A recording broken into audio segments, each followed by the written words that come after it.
thanks so much for coming. And this talk is about 10 years with Thoreau, in case you're in the wrong place. I hope you're not.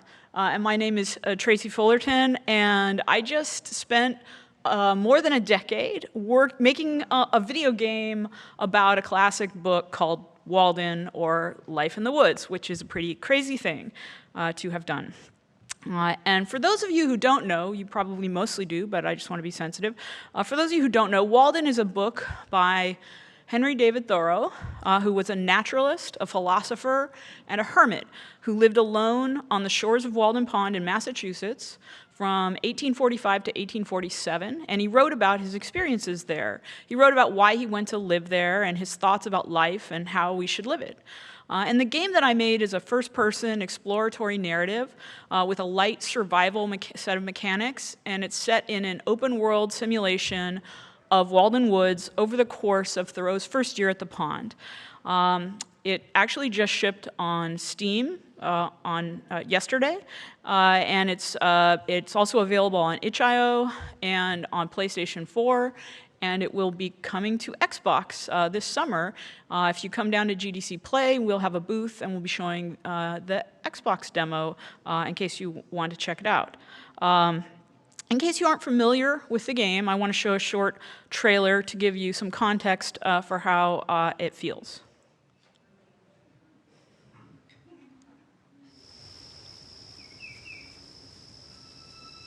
What if we could all go to the woods to live deliberately?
Good day, Henry.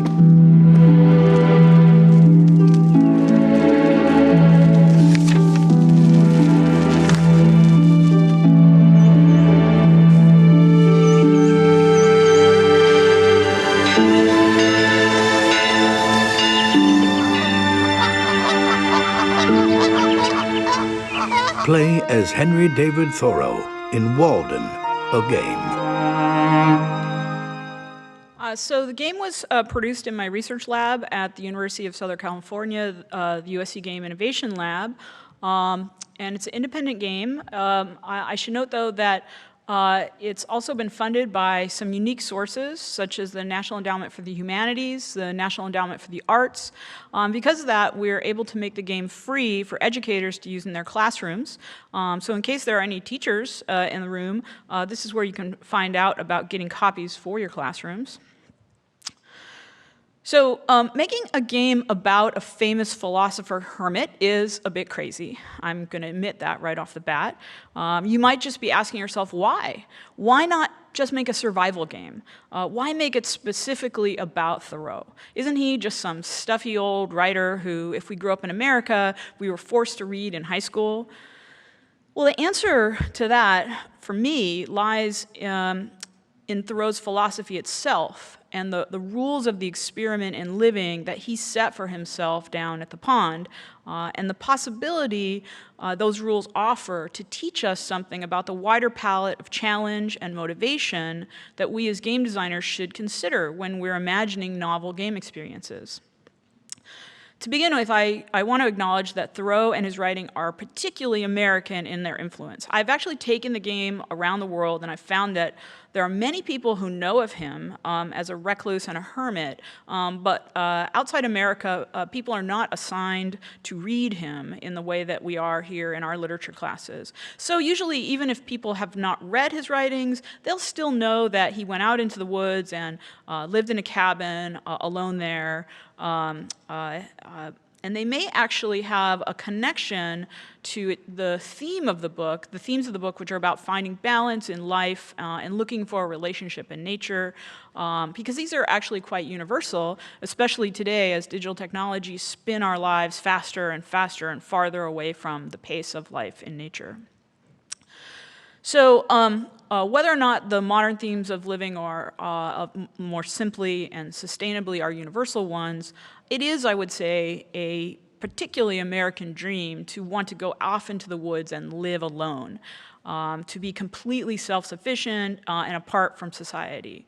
And I know that GDC is an international audience, so I want to address up front that yes, this is a strange and interesting and romantic dream, this iconoclastic strain of the American ideology. And though I can't see you very well, just out of curiosity, who here would admit to having dreamed at one time or another of maybe going off on our own and living in a cabin, having the time to work on our own creative dreams? Yeah, all right, okay, let's all go together, we'll make a commune. So I certainly have, right? And if you have, you probably, knowingly or unknowingly, have been influenced by the ideas of Henry David Thoreau, who is perhaps the most famous American recluse after maybe the Unabomber. So, for those who may not remember their Thoreau or weren't forced to read him, it's just a little bit of context about him and his work. As I mentioned, he was a writer and a naturalist and an activist who lived in the 1800s in Massachusetts in the town of Concord, which was also home to a group of writers and philosophers who would form the core of that generation of American literature, people like Ralph Waldo Emerson and Nathaniel Hawthorne, Bronson Alcott and his daughter Louisa May Alcott, sometimes joined by Margaret Fuller, Herman Melville, and a number of others. And Thoreau was part of this group, but he really wasn't much of a joiner. He preferred to be on the outskirts and go his own way. His most well-known work is probably On Civil Disobedience, an essay about the importance of throwing our entire lives, our bodies, into making the kind of change that we believe in. And this essay famously inspired leaders such as Mahatma Gandhi and Martin Luther King in their own nonviolent acts of resistance against the state. But Thoreau himself was not a leader of movements like these men. He was more interested in discovering a kind of personal truth, a system of living, if you will, that would lead him to what he perceived would be a better, more balanced life with a direct relationship with nature. And he didn't think he was going to find that living in Concord, working odd jobs, and hanging out with a bunch of other writers talking about writing. So, in the summer of 1845, on July 4th, Independence Day, he went out into the woods near Concord and built a cabin and lived there for 2 years, 2 months, and 2 days in pursuit of an idea about how he could best spend his time in life. He wanted to strip down his life to its bare minimum so that he could judge what was really necessary and what was superfluous, what was distracting him from really understanding the essence of life. Thoreau called what he was doing an experiment in living.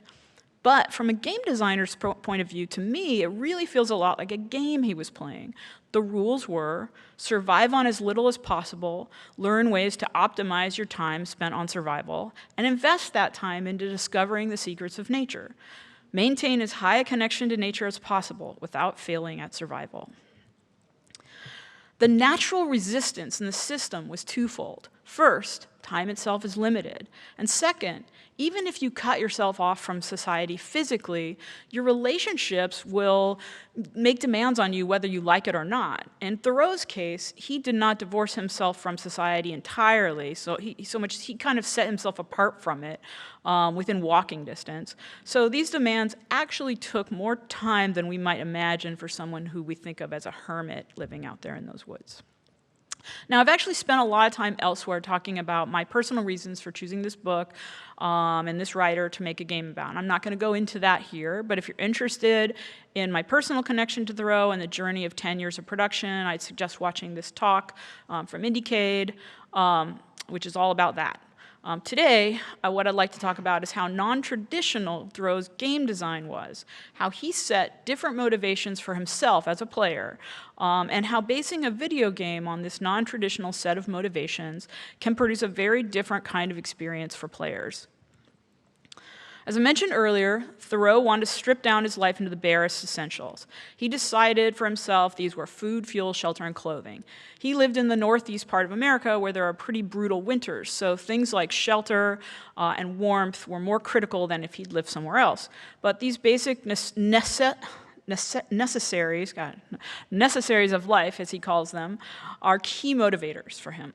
He spent a lot of time providing for them, especially at first, before he learned to kind of optimize his survival needs. And this is something that we can relate to in designing basic survival simulations in many games. We often find ourselves creating systems for maintaining player health and strength. But Thoreau did not want to maintain health and strength so that he could go off into battle or even fight natural enemies like wolves or bears. Instead, the challenge he set for himself was to battle time.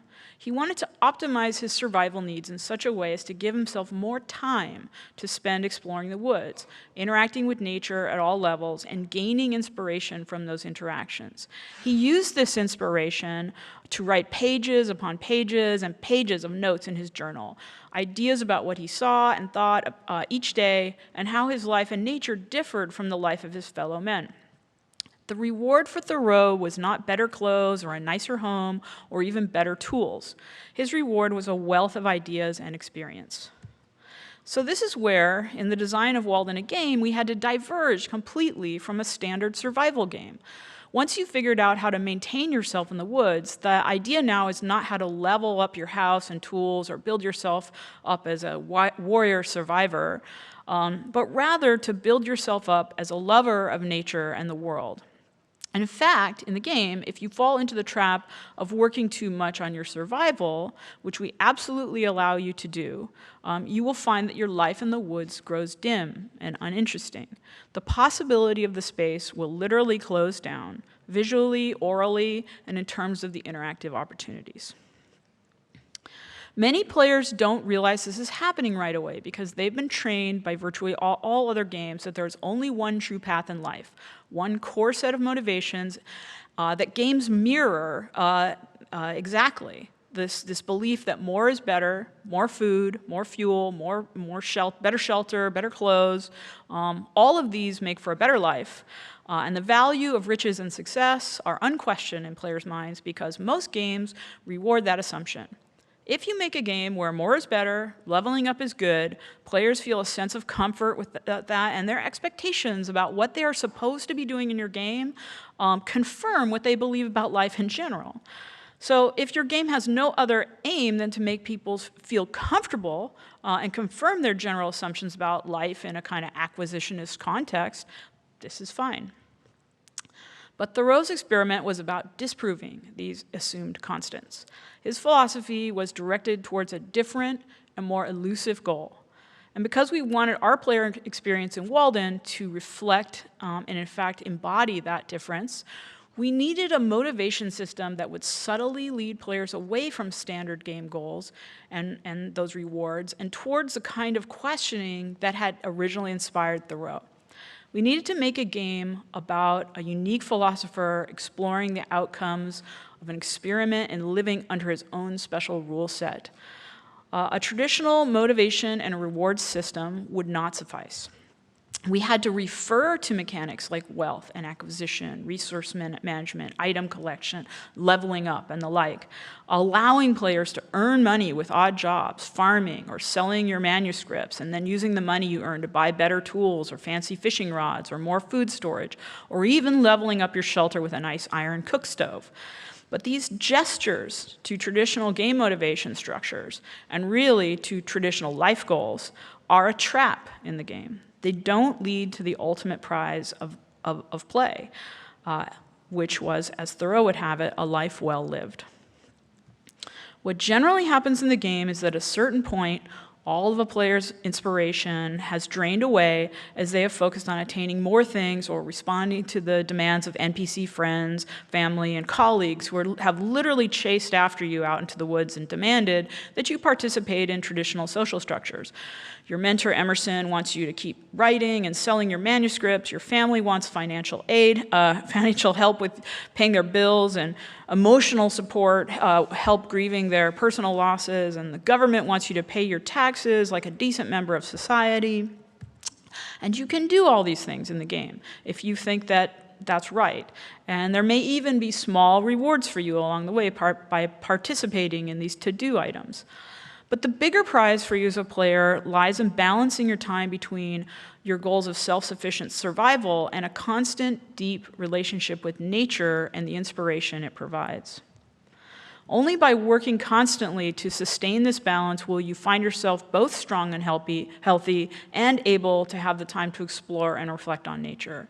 And only by sustaining this balance will you have the opportunity to fill your in-game journal with ideas and inspirations, the very ideas and inspirations that will allow you, playing as Thoreau, to finally write the book that is Walden. One thing we absolutely wanted to avoid in the game was one single win scenario. When you're making a game about a philosopher who set out to challenge common wisdom about what makes life successful, it seems very wrong to provide a prescriptive and singular win scenario for players. So we made it possible for players to complete the game in a number of ways that may or may not align with Thoreau's own beliefs, while at the same time providing perhaps the greatest sense of achievement for those who do realize the real optimization here is about managing time and balancing their basic and their more ephemeral needs.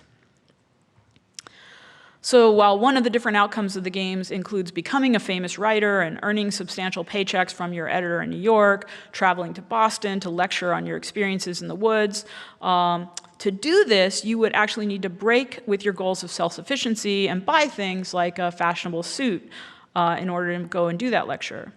Other paths include helping your mentor, Emerson, with his own writing. Seeking out books for the lectures that he's working on will also inspire you. So there's some efficiency here, since your goals are aligned with Emerson's. But there's maybe a growing sense that you need to stop doing his bidding and get back to your own experiment in the woods. You may also take on surveying jobs in the woods, which at first probably seems like an excellent compromise, since you wind up spending a lot of time tramping around in nature, exploring, while earning money you can spend on food and such in the general store. But surveying is a tool of commercial development, and as you participate in the breaking up of the woods into parcels, you may find that you've become a servant to the needs of an expanding society and are no longer living by your own principles.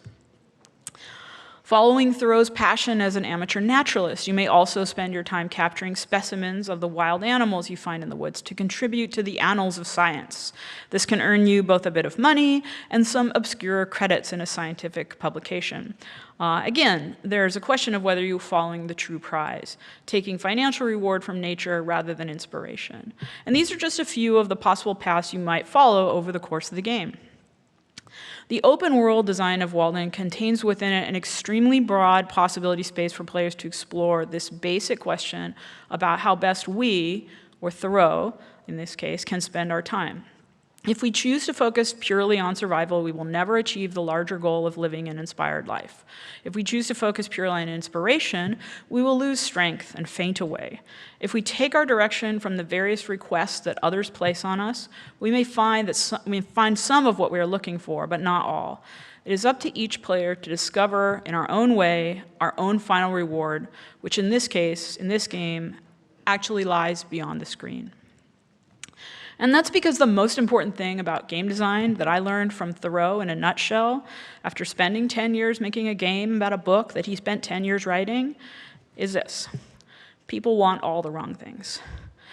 We think we want to be successful, but we really want to be accepted. And we think we want freedom, but we really want security. We are conflicted beings, and we are easily distracted from what we really need by what we've been trained to believe that we need.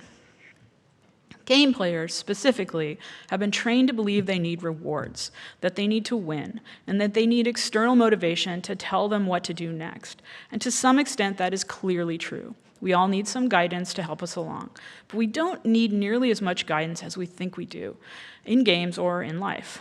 What Thoreau is writing about, and what we were trying to provide in Walden with our very different kind of survival simulation, is that sometimes we need experiences that untrain us, that challenge us to upend our assumptions about what we should be striving for. And so in a lot of ways, Walden, a game, is an attempt to untrain players. It uses the basic design language of survival mechanics combined with a subversive set of non-survival mechanics, i.e. inspiration opportunities, and a possibility space threaded with quests that may or may not align with the goal of balancing these mechanics. And it frames this experience as a narrative about a historical character whose life is a symbol of American individualism and free thought. That's a lot to put on the shoulders of an indie game. It expects quite a lot from our players in terms of self-reflection during play, and the ability to parse meaning from game mechanics, and a kind of literacy about meaningfulness in play. It assumes literacy with more than common traditional game mechanics, and a willingness on the part of players to accept that those mechanics are only one way of abstracting how the world works. If a player can recognize the difference between what is asked of them in a traditional survival game, for example, and Walden, and what is asked of them in life and in Walden, they may make a connection that equals the philosophical discoveries of Thoreau. In short, they may win our game. Quite frankly, this level of literacy is as rare in game players as it is in readers of literature. To play and discern abstract meaning from that play is a beautiful thing. But we as designers don't really train players to engage at that level. We don't expect it's expected of them that regularly. In the same way that we first learn to read with literal meaning and to see with representational meaning, we also first learn to play without abstraction. But there is a beauty in reading play abstractly that if we as designers begin to build into our systems of engagement, we may find ourselves able to express entirely new systems of ideas. Systems of ideas that go beyond acquisition and accomplishment as universal signifiers of success. Systems of ideas that may lead us and our players away from traditional assumptions about what motivates us in play and in life. And systems of ideas that allow us to express alternative philosophies as playful experiences. Before I conclude, I want to address one last thing, and that is that many people, when they hear that I've made a video game about living in nature, and specifically about Thoreau, the famous curmudgeon hermit of Walden Woods, they conclude immediately that this is too ironic to be true. And I understand this impulse. I made a video game about a guy who exclaimed to all that we need to simplify our lives. But here's the thing. He's a guy who wrote a book about it, which was the technology of expression of his time. All media is a technology, words, images, mechanics. These are all technologies of ideas and expression. So part of me says, no, it's not at all ironic to use the media of our time to express these universal questions about how we spend our time in the world. If anything, asking these questions in a video game is the most pertinent place for us to experience them these days. The real question is, do we know as players and as designers how to understand the non-traditional philosophies embodied in this playful system? Do we know how to play and how to design deliberately? I think I might have a few minutes for questions, if there are any.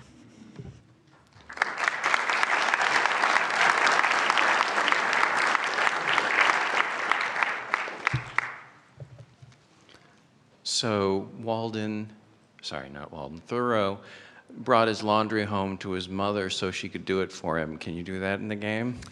Yes, in fact, you can. The question is, can you get your laundry done by your mother in the game? And yes, in fact, we have an option for you to go home and not only have your mother do your laundry, but she's also possibly sometimes baked you a pie, so you can have pie. You can actually live in town, do odd jobs, and spend most of your time in Concord if you would like to become a Concord slacker. If you were going to spend the next 10 years of your life making a game about a different philosophy, what would you choose? Wow, that's really a wonderful question. My next game is actually not about someone else. My next game is a personal game that I'm working on, so I don't have a ready answer for you right now. I'm kind of embroiled in understanding how to make a game about something that is kind of deeply personal to me. Wow, I got to think about that one and get back to you. Thank you very much. It was a very, very interesting talk.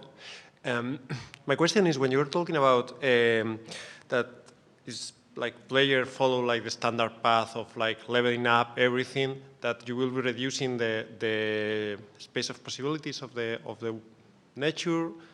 Also, I've seen that something about inspiration, and I was wondering is there any like measure of that, that the player is aware of it, so he can increase, or is just there and experience it? Good question. Yes. So the way that we do that is, I mentioned, I guess it was, I was being pretty vague, but yes, visually and orally. So inspiration is denoted in the game through the richness of the world, the colors of the world, but also the number of instruments in the music score. So sort of whole lines of the melody will fall out as you become less and less inspired, and the world becomes more dim. You start to lose the saturation, and it becomes very sort of dull. And you could get down to just a kind of very, not quite black and white, but a very dull experience with a kind of just a heartbeat of music going.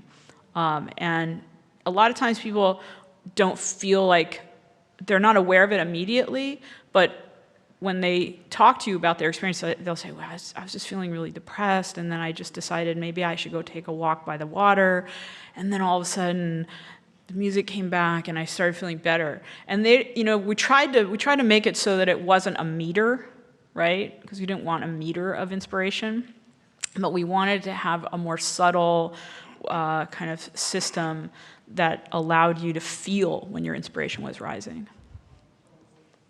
Hi, it was a great talk. Going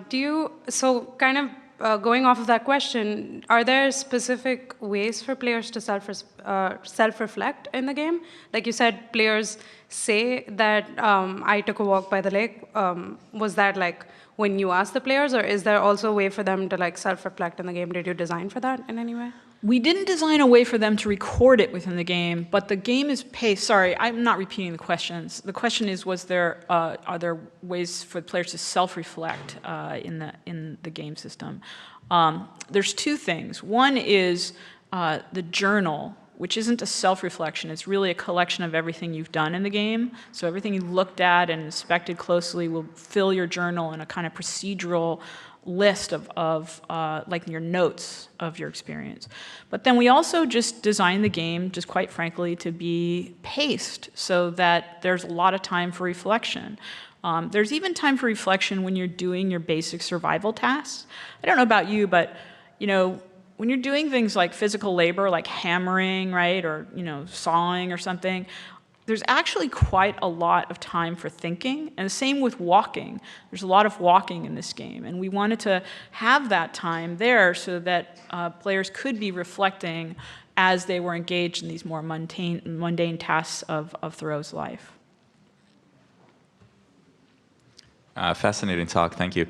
Could you share a little bit more about the response from players? Did people generally kind of get it? And do you consider this successful? How do you think about success for a game like this? That's a great question. So there's a lot of different metrics for us. The first is that what I've noticed is that we have a core group of players who really get it. And when they get it, I mean, they love it. There's just a kind of excitement and appreciation, and people often write me very long letters about, almost like a journal entry, about the things that happened to them in the game, the story of their experience, and how usually there's an epiphany along the way, and they tell me the story of how they reached their particular epiphany, right? So that, to me, number one, that's a success. We found our players. It's never going to be a broad commercial game, but we have obviously released it on commercial platforms, and I would say that it's done, uniquely well for an academic research game, because was like the top seller on itch.io last year, which, you know, is a small distribution platform, but that's still really nice to be able to say. And now we're coming to Steam. We'll see how they treat us. Also on PlayStation, we have, you know, some people who've even created a little players community, which I was sort of like, oh my God, they created a bunch of people, they're playing together. So those are really nice. The other side of the metric is not commercial, and it's not even just, you know, core players, and that is educational. So I mentioned we give the game away to teachers, and the love of the teachers and the stories that we hear from students encountering this game in classrooms is pretty extreme. It's pretty great because it's a real game. It's not, you know, something trying to shove educational content into a, you know, small amount of time. It's a real experiential open world game, and the students really love that it's a, you know, full 3D immersive world. They really love that this doesn't smell like an educational game for them, right? And so we've received quite a lot of praise that way. We've also won some awards, so that I would say is a nice pat on the back, whatever. While your game is complex, have you ever gotten comparisons with a game like one of the older games, Journey? Just the way it feels going through, just exploring on a peaceful premise? Well, sure, yeah. Okay. So Genova was one of my students. Oh. Of course, we have very similar aesthetics. I would say absolutely, yeah. Cool. Yeah. I think that's probably time. I'm not certain exactly when we're supposed to end, but if there are no more questions, I want to thank everybody for coming, and have a great GDC.